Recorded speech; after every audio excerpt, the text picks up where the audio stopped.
Hello, I am an old fart and I have a guilty pleasure. I like knives. I'm not an expert or an official representative of anyone or anything in any way. I just like knives. Today, as we take a tour through my collection of small folding pocket knives, we're going to stray a little bit and look at this slightly bigger unit here. This is a Chris Reeve Knives Sebenza 25. There's a couple of reasons why I wanted to go through this knife, in fact, why I have it at all. It's outside my normal range of what I call non-threatening gentleman's knives. It's neither non-threatening nor a gentleman's knife. And it was really my first big knife, full-size knife, I guess, or maybe you could argue my second. I guess the Benchmade 940 is considered a large knife, but this is bigger still. But I discovered in having a large knife that there's a place for large knives in my collection. I really like it, and it has become my hard-use knife, the one I take out like on the weekend when I'm actually going to have to do something with a knife. The other reason I wanted to highlight it was I had some problems with it. I bought it used, and I had several problems with it when it arrived, and I thought it might be interesting to share the process I went through of fixing the problems that were problems with the knife and learning the problems that were actually problems with me and how I was using it. So I thought we'd go through those things. So formally, this is a Chris Reeve Knives Sebenza 25. It was released in the year 2012. It's called the 25 because it was to commemorate the 25th year of the production of Sebenza knives. And it was discontinued in 2016 and replaced more or less by the Chris Reeve Incosi. There's an Incosi, and they are almost identical. There are a few minor differences and a couple of important ones, but essentially the same knife. It is a thumb stud opening knife and a frame lock. And as I've said before with Chris Reeve knives, we don't really say it's a frame lock. It would be better to say it's the frame lock because Chris Reeve invented the frame lock, and the patented name for this is the Reeve integral locking mechanism. Chris Reeve knives are not meant to be flicked open. You can set them to do that, but they don't recommend it. In fact, they kind of ask you not to. They are meant to be opened smoothly and deliberately. They call it hydraulic feeling, and it is. It's a beautiful, smooth feeling.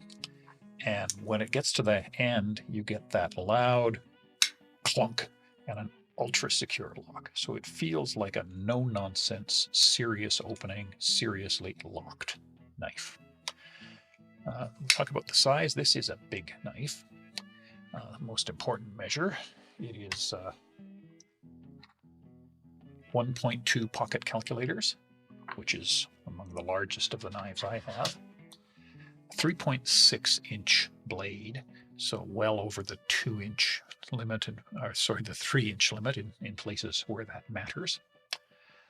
And it is generally just a big knife. It's a Sebenza 25, so it's obviously meant to be compared to the Sebenzas. So put it next to a small Sebenza, clearly it's considerably larger than a small Sebenza.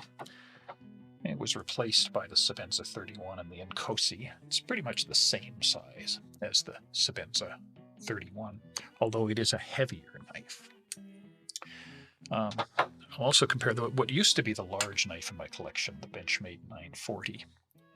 Considered a large knife, but as you can see, the Sebenza is considerably larger, so it's a big knife. I already mentioned its weight. It's 147 grams, so that's about 2 times the weight of a Benchmade Mini Griptilian, and it's about 10% more than the Sebenza, in fact.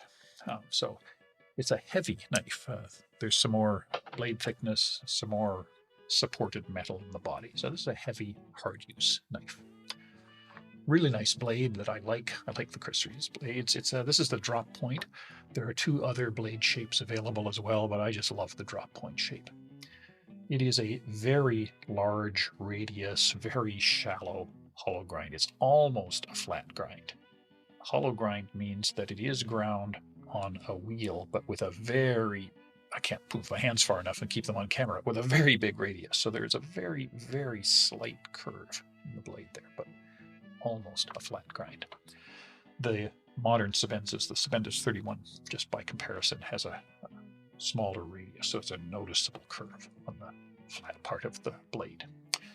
SV35 or S35 VN steel, which was developed in collaboration with Chris Reeve. Very nice steel, not super hard like some of the high-end super steels, which means it's easy to sharpen. This one was quite dull when I got it. It had been used heavily by probably more than one person for all I know. So I ran this through the KME system, and there, I think, there we can get a glimpse of the blade. As you can see, it has taken on a mirror polish quite easily. So it sharpens up beautifully and holds its edge quite well. There's a good sized sharpening choil, so when you're sharpening, the stone can access the edge of the live surface without contacting the studs and having them get in the way, which is good because the studs are not removable, as far as I can tell. The body is a full two-piece titanium, so 2 titanium slabs as the scales, and it is very sturdy. It looks like a user, a knife that's meant to be used. The solid titanium gets snail trailed. Can I get the light to make that? See, there we are. See, there's some snail trailing on the blade there, and it develops a really nice patina. There we go. Look at that. There's a really nice patina just of marks of having been used. So, a knife that wants to be used and looks like it's used. There's a good sturdy clip. It's bent titanium, and it sits in a milled recess. It is a shallow carry clip. You can get third-party deep carry clips. I tried one on a different knife and didn't like the look and feel, so I stick with the shallows on these big knives, even though I generally prefer deep carry clips. There's no lanyard hole on the 25. There is a lanyard pin. Where is it? Here we are. There is a lanyard pin. You can loop a lanyard around that pin. It's got kind of a pulley-shaped bushing inside, so you can loop a lanyard around that, and I think they actually come from Chris Reeves with a lanyard attached. Again, I got this one used, and so it didn't come that way. And I usually comment on whether a knife is ambidextrous for my left-handed friends. For this one, no. It does have 2-sided studs and some room, so you can open it with your left hand. But being a frame lock, the frame lock is really designed for right-hand release, so it's not very ambidextrous. They do, however, make a left-handed version of the modern Sebenzas, where the locking mechanism is on this side. Don't know if they did that with the 25 or not, but with the modern Chris Reeves, you can get left-handed versions. And this is made in the US. Here we can see on the side there, Idaho made. So this and potatoes, I guess. So for those of you for whom that's important, US made. So that's kind of the description of the knife. Now, I mentioned that I had some problems with it, and I want to go through those. First, when it arrived, again, I bought it used. When it arrived, the mechanism was screwed up. It was very rough. I could barely get it open. I had to use 2 hands, and I could just barely get it open. I certainly couldn't open it with 1 hand. I could just barely get it open with 2 hands. So I thought, what the hell? Now, the normal reaction in the user groups when you have a problem like that is people say, return it to Chris Reeves. They have, by all accounts, Chris Reeves has great customer service. They will take the knife apart. They will replace what needs replacing, re-lubricate it. They have something they call their spa service. They will sharpen the blade. They will re-sandblast it, and they will basically return it to like new condition. Depending on the knife's warranty status, that may cost you nothing, or it may cost you postage, or a couple of tens of dollars. I've heard nothing but good things about that service. Problem is, I don't live in the United States. And when you don't live in the United States, every time you ship a knife across the international border, you wonder whether you're ever going to see it again. That's certainly true for me. I try to avoid shipping knives across the border, because every time I do, there's a chance that some new person will interpret the knife laws differently and decide that it's not allowed to import. So, given that I didn't want to ship it across the border, I decided to try do it myself maintenance. Now, Chris Reeve knives do come with all the tools and parts you need, so clearly they're meant to be user serviceable. Watched some videos. Chris Reeves has their own official videos, and of course Nick Shabazz has some excellent ones on disassembling and servicing the Sebenza series. So I watched those and then took it up, opened it up, cleaned it thoroughly with isopropyl alcohol to get all of the old gunk out of it, and boy was there gunk and grit in it. And then I discovered one of the problems, one of the reasons that it was not running smoothly. And that was that it had what is horrifyingly called in the Chris Reeve user forums, it had pinched washers. I'm just going to switch videos here and show what that means. I'd like to show in a little more detail what this pinched washer problem was. Now, unfortunately, when I had my knife apart, I forgot to take a photo of the pinched washer before I repaired it. Fortunately, looking around for a good image, I found on Blade forums another person, a guy named Knife Maker, Nyefmaker. I assume that that's pronounced Knife Maker. Had some photos of pinched washers and was kind enough to give me permission to use them. So thank you very much, Knife Maker. These are your photos. So this is a close-up of two washers. This would have been on a Sebenza 21, I believe, but the same issue that I had on the 25. Right in this area here, you can see that sort of crescent-shaped indentation that's been pressed into the metal. That's where it was pinched against the pivot pin, not in a perfectly straight line, and it forced the metal down there. So that indentation is moving away from us. And if we look at the other side of the washer, it hasn't been aligned the same way here, but here's that indentation area, and it is lifting towards us. So there's actually a small lip of metal sticking up right there, which means the washer is not sitting perfectly flat. Over here on the small washer for the 21, you can see the same problem.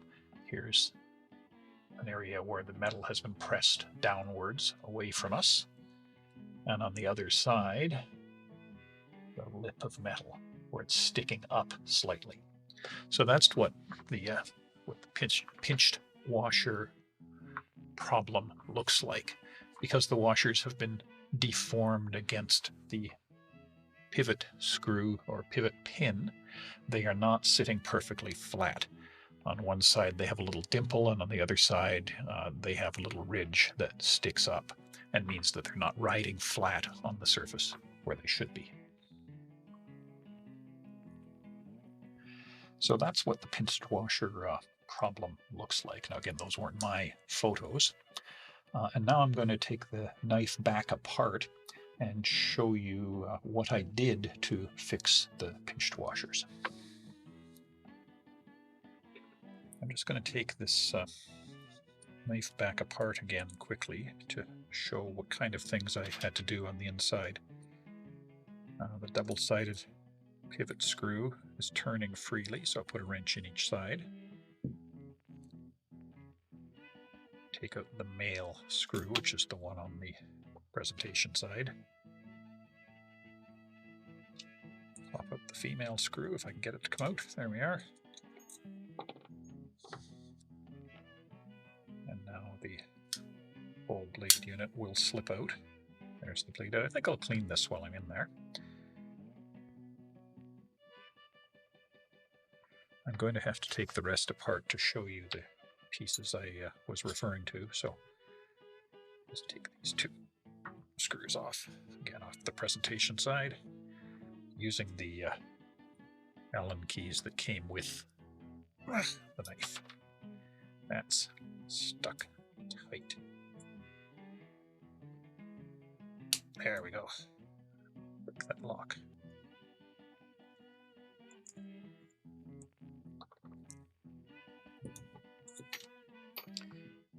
And you have to wiggle this carefully because of all the tight tolerances, but it will come.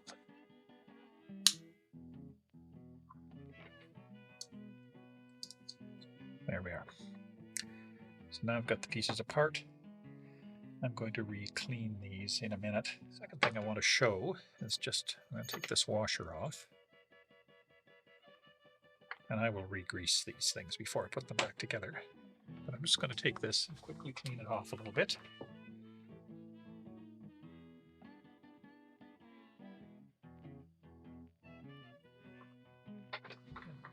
Zoom in a little. So here we can see where the washer was pinched. You can still see the mark around the edge of it here. So, and a little bit on that side. You can see the mark around this diameter of the washer. So that was sort of extruded metal by having been pinched. But it is flat now because what I did was take a flat sharpening stone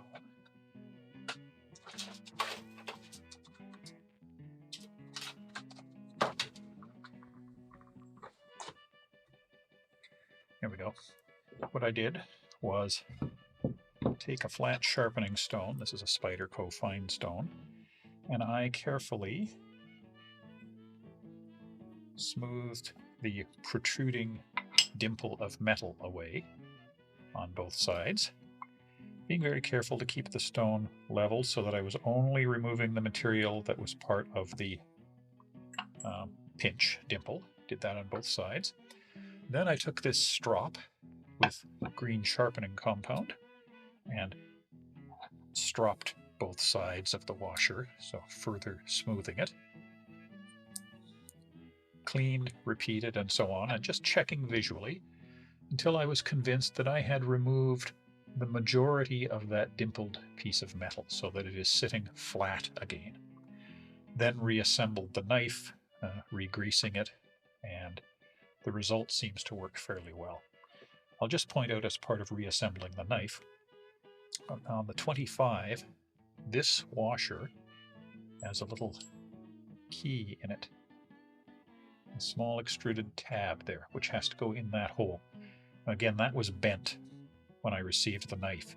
So instead of pointing down, it was pointing out. It had been bent up. I believe that probably what happened and caused both the pinch and the other problems is that the knife had been taken apart. It had been reassembled without the person who did it realizing that that little tab has to go in that hole, and it was over here somewhere. Then when they forced the knife back together, it both squashed the tab out and it also pinched the edges of the washer. So I bent that back into position, set it down in there. Now because of that tab, this washer does not rotate. This is the lock side washer in the 25. It doesn't rotate. So there's no need to lubricate underneath the washer because it's not a moving part. But I will put some fresh grease down on top of it. This washer, the one that goes on the presentation side, has no tab. So this does rotate, so I will be greasing on both sides of this washer. It's worth mentioning again that what you can't do is order new washers from Chris Reeve and replace them. They sell all kinds of parts to maintain their knives, but they don't sell washers. And the reason they give is that the washers are custom fit to each knife. So if you need new washers, they have to do that themselves. So anyway, the repair job did seem to work. It looked like it was going to operate very smoothly. The problem was that I had the knife open when I put it back together, and my next problem was it wouldn't close. I got about that far, and it wouldn't close. I thought, what the hell is going on? So back apart again, and I quickly discovered the reason it wasn't closing. Again, a user error. I did something wrong in disassembly. I'd like to use a close-up photo to show again what the issue was with closing the knife. This is the stop pin on the knife that the blade rotates against. This piece of the blade contacts the pin and stops it. And in this photo, the knife is open. Now, if I want to close the knife, this little shoulder of metal here has to rotate in this direction. And to allow for that, you can see there's a little notch milled out of the side of the stop pin there. The stop pin is not perfectly round, so this shoulder can fit through that little notched area there. Shoulder can fit through that space. But this stop pin can rotate. I had it rotated so that this part of the metal was round and the notch was over there, and there's no room for the shoulder there. So that's an easy mistake to make. If you just stick the stop pin back in and don't pay attention to the orientation, you can end up with this shoulder of the blade contacting the stop pin, and it prevents the knife from closing.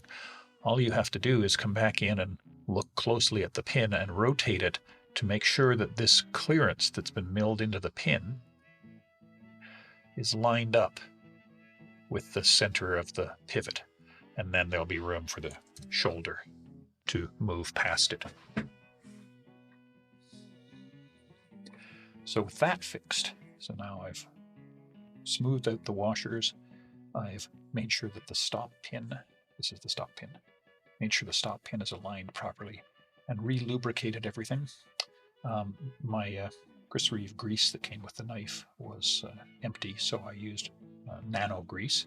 So lubricating everything, and it works just fine. Beautiful, smooth action.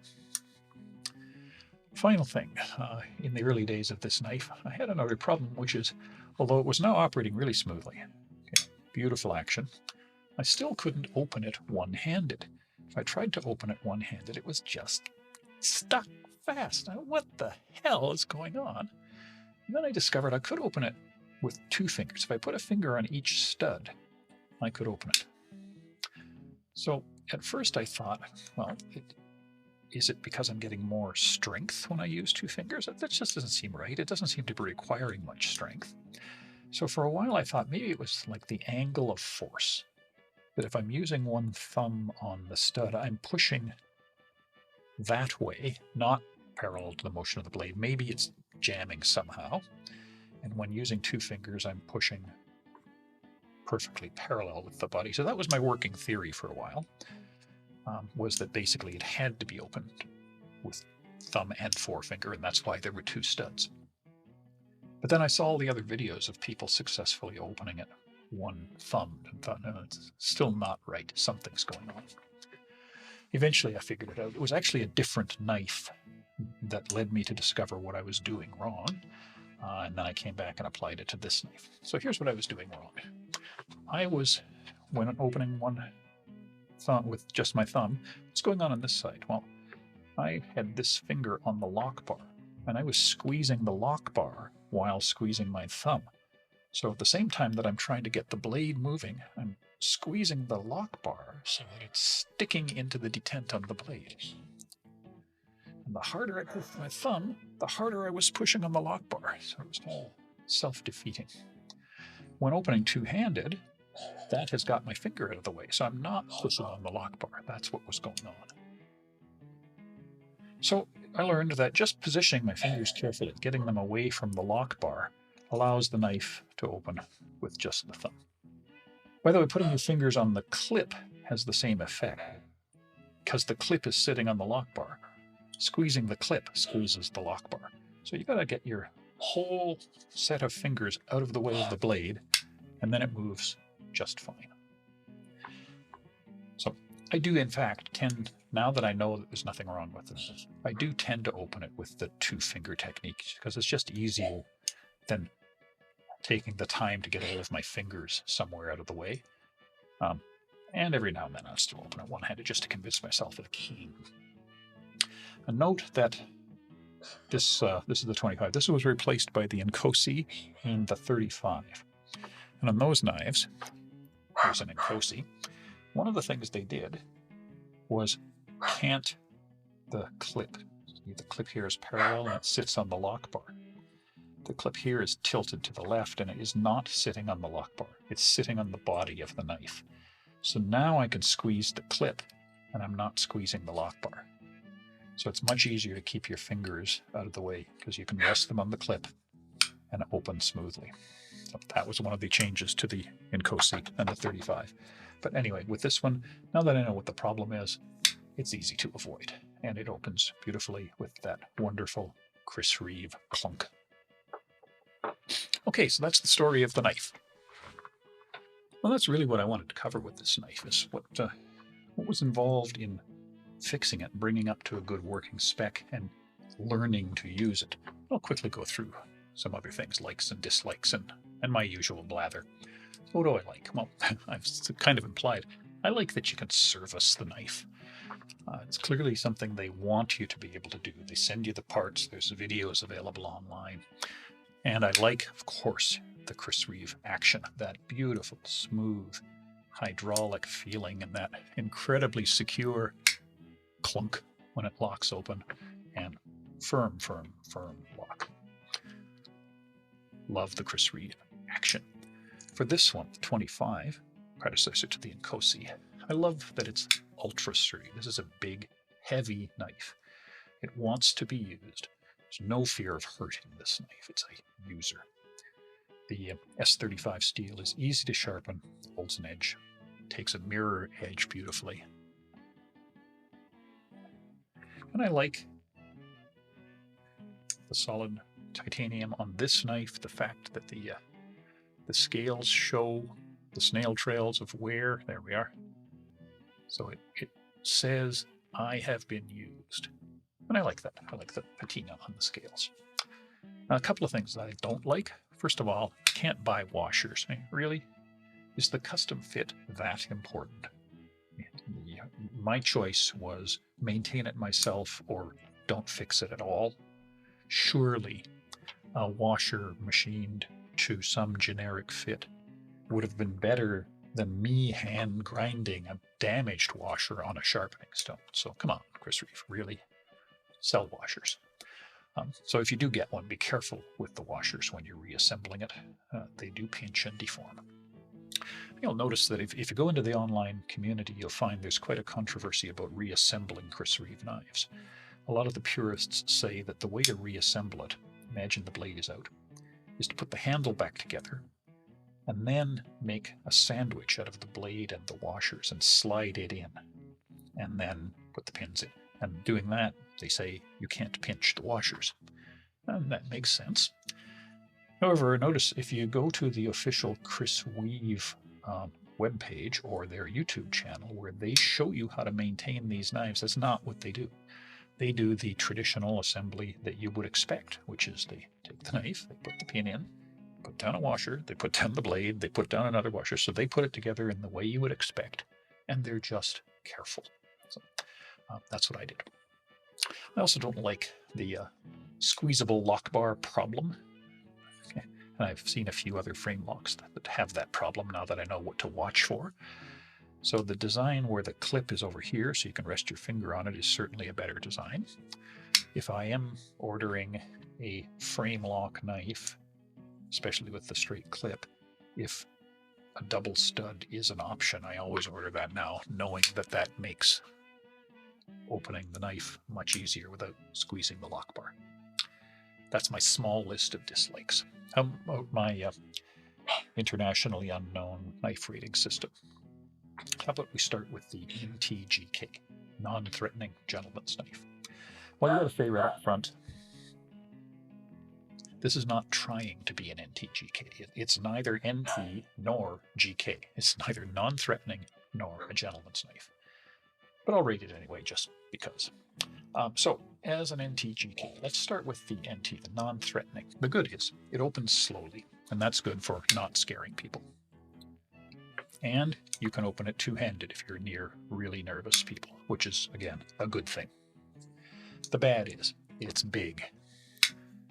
It looks serious, it looks scary, it doesn't look even slightly decorative. It's basically a folding hunting knife, and it scares people who are scared by knives. I'm going to give it a B- for non-threatening. For gentleman's knife, I'm going to give it only a C.